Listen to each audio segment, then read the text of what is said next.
Pero better na i-consider yun ng Palace yung mag-rejoin. Nasa sa kanila.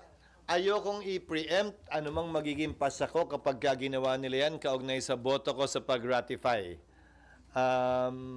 Again, under our Constitution, the President is the chief architect of foreign policy.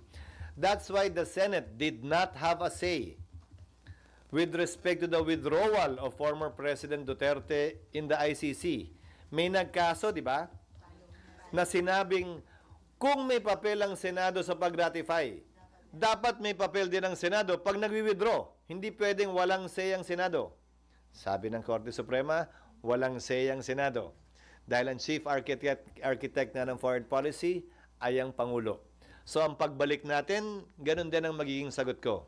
Ayon sa desisyon ng Korte, kaugnay ng pag-withdraw natin, desisyon din ng Pangulo ang pagbalik natin. So kapag nag-decide to rejoin the ICC, same process, i-ratify din ulit ng Kailangan ganun. order. Oo.